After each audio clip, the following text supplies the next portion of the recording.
अस्सलाम वालेकुम नाज़रीन, मैं Asad Abbas but advocate high court आपकी खिदमत में एक दफ़ा फिर हाज़िर हूँ एक नए मौजू के साथ। एक ऐसा मौजू जिसके बारे में बेशुमार सवालात आए, बेशुमार क्वेरीज़ आई, तो मैंने डिसाइड किया कि इसके ऊपर एक वीलॉग बनाना चाहिए ताकि लोगों को जो जर्नली है वो फ़ायदा हो सके। क्योंकि बहुत मुश्किल होता है कि आप अगर कभी किसी मुकदमेबाजी में या कानून से आपका पाला नहीं पड़ा तो आप स्पेसिफ़िकली इस मामले के लिए आप एक लॉयर के पास जाएँ। तो मेरी काविश भी यही है कि लोगों को उनके हकूक़ के बारे में आगाह किया जाए और उनको नॉलेज उनके डोर स्टेप पे पहुंचाया जाए ताकि वो किसी ट्रांजैक्शन करने से पहले अपने हकूक़ और उन तमाम एसओपीज़, रूल्स, रेगुलेशन और कानून के बारे में मुकम्मल आगाह हो सके। तो इसी काविश की एक कड़ी है और आइए अपने मौजू का आगाज़ करते हैं विदाउट वेस्टिंग द टाइम। तो आज हम बात करने जा रहे हैं कि आपने प्रॉपर्टी जो है पाकिस्तान में किस तरह से परचेज़ करनी है। देखिए, प्रॉपर्टीज़ पहले हमें क्लासिफाई करना पड़ेगा, उनकी इकसाम है, वो कई जगहों पे होती हैं, उनको रेगुलेट करने वाले इदारे मुख्तलिफ होते हैं। तो इसलिए अगर आपकी प्रॉपर्टी डीएचए में है तो उसको परचेज़ करने का बिल्कुल एक अलग मामला है। अगर आपकी प्रॉपर्टी जो है वो एलडीए में आ रही है तो आपकी उसको परचेज़ करने का भी बिल्कुल एक अलग मामला है। और इसी तरह से अगर आपकी प्रॉपर्टी रेवेन्यू रिकॉर्ड में है, जिसकी सेल डीड बननी है या जिसे हम बैनामा कहते हैं या ज़बान ज़द-ए-आम में जिसे हम रजिस्ट्री कहते हैं, अगर आपकी प्रॉपर्टी वो है तो उसके लिए बिल्कुल एक अलग तरीका है। तो आज मैं जनरली जो बात करूँगा वो बुनियादी तौर पर उसी के बारे में होगी कि आपने रेवेन्यू रिकॉर्ड के मुताबिक प्रॉपर्टी कैसे परचेज़ करनी है। डीएचए, एलडीए सिटी या दूसरे किसी महकमे के अंदर अगर आपकी प्रॉपर्टी आती है तो उसका मैं तज़किरा किसी दूसरे वीलॉग में करूँगा, जिसका मैं लिंक आपको नीचे अपनी डिस्क्रिप्शन में दे दूँगा। तो आइए बात करते हैं कि वो कौन सी चेकलिस्ट है जिसको आपने मद्देनज़र रखते हुए प्रॉपर्टी जो कि रेवेन्यू रिकॉर्ड में है उसको परचेज़ करना है। नंबर 1, जो प्रॉपर्टी परचेज़ करने के स्टेप्स हैं उनके अंदर सबसे पहले टोकन आता है। यानी आपने कोई भी प्रॉपर्टी अगर परचेज़ करनी है तो आप उसका जो है वो डायरेक्टली बयाना नहीं करते या डायरेक्टली आप उसको परचेज़ नहीं करते, बल्कि आप उसका टोकन करते हैं। यानी एक नॉमिनल सी अमाउंट देने के बाद आप उस प्रॉपर्टी को बुक करते हैं और उस प्रॉपर्टी के जो दस्तावेज़ात हैं या ओनरशिप के डॉक्यूमेंट हैं वो आप सेलर से उनकी कॉपीज़ वसूल करते हैं और मुतलका पटवारखाने से जाके उसको वेरीफाई करते हैं कि ये प्रॉपर्टी उन्हीं के नाम पर एग्जिस्ट कर रही है या नहीं कर रही। इसी तरह से आपको एक दूसरा डॉक्यूमेंट मिलेगा जिसे आप सेल डीड कहते हैं।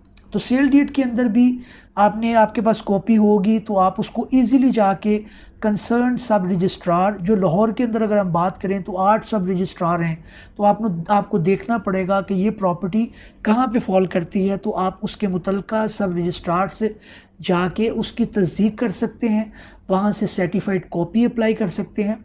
लेकिन एक लकूना यहाँ पे ज़रूर आता है, वो ये है कि जब भी आप किसी सब रजिस्ट्रार के पास एक सर्टिफाइड कॉपी अप्लाई करते हैं तो चाहे वो प्रॉपर्टी ए के नाम से बी, डी, सी, ई, एफ, जी तक ट्रांसफ़र हो गई हो, वो ए के नाम पर जो सेल डीड है वो इंटैक्ट रहती है। वो सिर्फ 1-2 सूरतों में कैंसिल होती है। अगर कोई कोर्ट का ऑर्डर मौजूद हो या कोर्ट की डिग्री मौजूद हो जिसकी बुनियाद के ऊपर उस सेल डीड को कैंसिल किया गया हो, उस सूरत के अंदर उस सेल डीड के ऊपर जो सब रजिस्ट्रार के पास जो कॉपी पड़ी होगी उसके ऊपर लिखा होगा कि ये प्रॉपर्टी कैंसिल हो चुकी है। या दूसरी सूरत हाल के अंदर जैसे मैंने आपको बताया कि प्रॉपर्टी अगर बिक चुकी है तो फिर आपको सर्टिफाइड कॉपी मिलेगी और आपको इस चीज़ की कभी भी जो है वो इशारा या भिनक नहीं पड़ेगी कि ये प्रॉपर्टी आगे बिक चुकी है। तो लिहाजा फिर भी ये स्टेप है कि कोर्ट ने तो कहीं कैंसिल तो नहीं की, तो लिहाजा उसको आपने देखना है कि सब रजिस्ट्रार से आप कॉपी वसूल करें। उसके बाद ये चीज़ें सारी लेने के बाद आप जो सेकंड स्टेप है वो आप आते हैं एग्रीमेंट टू सेल, या जिसे आम ज़बान में हम बयाना भी बोलते हैं। वो बयाना पार्टीज़ अपनी रज़ामंदी से डिसाइड करती हैं। अगर 1 करोड़ की प्रॉपर्टी है तो उसका 20 लाख भी होता है, 25 लाख भी होता है, 30 लाख रुपये भी होता है। उस चीज़ से कतई नज़र कि वो अमाउंट क्या है, लेकिन आपने सिर्फ ये याद रखना है कि जो देने का तरीका है वो यही है कि आप जो भी अदायगी करेंगे इस प्रॉपर्टी को परचेज़ करने के लिए वो आप सिर्फ़ और सिर्फ क्रॉस चेक या पे ऑर्डर के ज़रिए करेंगे। इसके अलावा आप उनको कैश नहीं देंगे, क्योंकि अगर आप कैश देंगे तो उस सूरत के अंदर कोर्ट में ये साबित करना एक इंतहाई दुश्वार गुज़ार मरहला हो सकता है दूसरे लॉयर आपके विटनेसेस से या आपसे पूछ सकते हैं जी आपने अगर कैश पैसे दिए थे तो दिन का वक्त कब था, आपने दोपहर को दिए थे, रात को दिए थे, उन जो करेंसी नोट्स थे उनकी वैल्यू क्या थी, उनकी डिनोमिनेशन क्या थी। तो आपके विटनेसेस को या आपको भी इवन ये याद रखना एक मुश्किल काम है कि आपने उस टाइम गालबन 5,000 के नोट दिए थे या 500 के दिए थे या 1,000 के दिए थे। तो इन सारी चीज़ों से बचने के लिए आपने स्पेसिफ़िकली एक पे ऑर्डर या क्रॉस चेक के ज़रिए पेमेंट करनी है, ताकि कल को अगर कोई मसला हो तो आप कोर्ट के अंदर आसानी से ये बयान कर सकें कि इस पे ऑर्डर के ज़रिए या फिर इस क्रॉस चेक के ज़रिए ये पेमेंट अदा की गई थी। और सेकंड इसका बेनिफिट ये होता है कि जब आप प्री ऑर्डर या क्रॉस चेक देते हैं तो वो उसी ऑनर के नाम पर जो बैंक अकाउंट है उसी में इन कैश होता है, वो क्लियरिंग में जाता है और बैंक के पास भी ये सारा रिकॉर्ड अवेलेबल होता है कि आपके अकाउंट से इस चेक के एवज इतनी अमाउंट फ़लाँ अकाउंट में गई है। तो ये आप इत्मीनान कर लें कि सिर्फ यही एक रीज़नेबल और लीगली रिक्वायर्ड तरीका है जिसकी बुनियाद पर आप अपनी पेमेंट को सिक्योर कर सकते हैं। अब बयाना करने के बाद दूसरा सवाल जो पूछा जाता था वो ये था कि क्या इस एग्रीमेंट टू सेल को आपने रजिस्टर करवाना है। देखें, लीगल रिक्वायरमेंट नहीं है। हमारे जो रजिस्ट्रेशन एक्ट है उसके अंदर सेक्शन 17 है जो ऐसे डॉक्यूमेंट का तस्करा करता है जिसे लाजमन रजिस्टर करवाना होता है। उसके अलावा एक सेक्शन है वो बताता है कि ऐसे डॉक्यूमेंट जो ऑप्शनल हैं, अगर आप चाहें तो करवा लें, अगर आप ना चाहें तो मत करवाएं।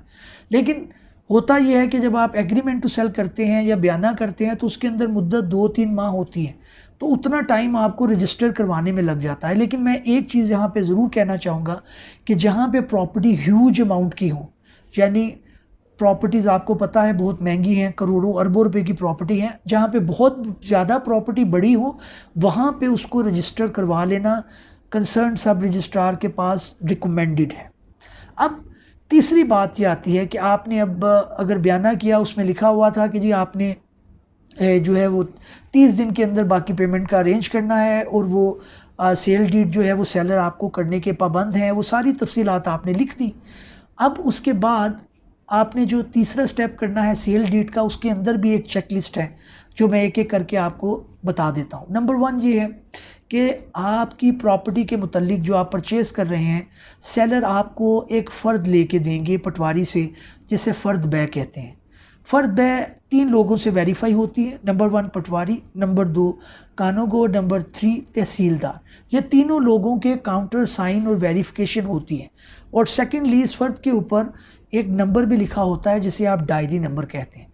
वो डायरी नंबर पटवारी इशू करता है कि एक रोज़नामचा वो अपना डेवलप करते हैं जिसे डेली डायरी कहते हैं। उसके अंदर वो लिखते हैं कि ये फ़र्द फ़लाँ बंदे ने इस तारीख को ली और वो उसका साइन, अंगूठा, आईडी कार्ड और सारी चीज़ें वेरीफाई करने के बाद उसे थमाते हैं। वो आपने वसूल करनी है। उसकी कॉपी आपको इनिशियली मिलेगी क्योंकि आप अपनी सेल डीड के अंदर उसका तस्करा कर सकें। और जब आपने सारी पेमेंट कर दी, सेल डीड साइन हो गई, उसके बाद आप ओरिजिनल उनसे वापस ले लें। Number 1 point. नंबर 2 जो सेल डीड के अंदर बात है वो ये है कि बाज़-औक़ात आपकी प्रॉपर्टी जो है उसके ऊपर एक्साइज़ एंड टैक्सेशन डिपार्टमेंट के अंदर भी ट्रांसफ़र होना पड़ता है।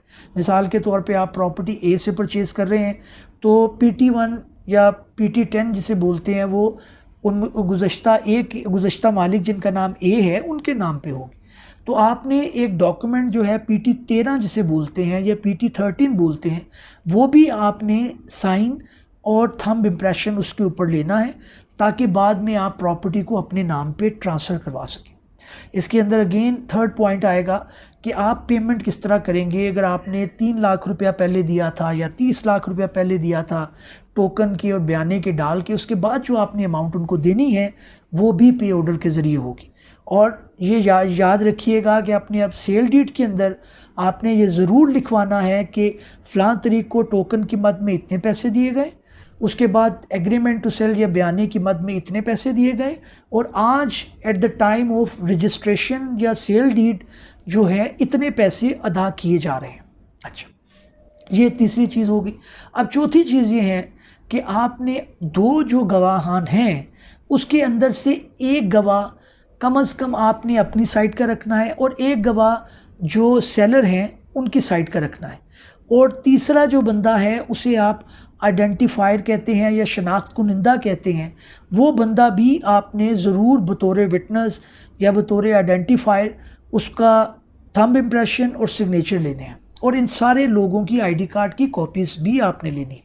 उसके बाद आपने मुतलका सब रजिस्ट्रार के पास इसको रजिस्टर करवा देना है, और रजिस्ट्रेशन करवाते वक्त आपने जैसे ही रजिस्ट्रेशन मुकम्मल हो उसकी 2-3 सर्टिफाइड कॉपी सेल डीड की निकलवा लेनी है। वो क्यों ज़रूरी है?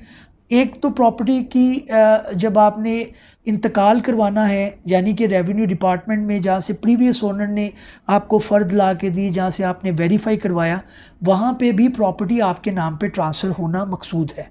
और नंबर 2, जो प्रॉपर्टी एक्साइज एंड टैक्सेशन में प्रीवियस ओनर के नाम पे थी वो आपके नाम पे आई है, उसकी सेल डीड जो आपने कराई है, या जिसे आप रजिस्ट्री बोलते हैं या जिसे बैनामा कहते हैं, उसको भी आपने प्रॉपर्टी एक सर्टिफाइड कॉपी इस सेल डीड की प्रोवाइड करनी है।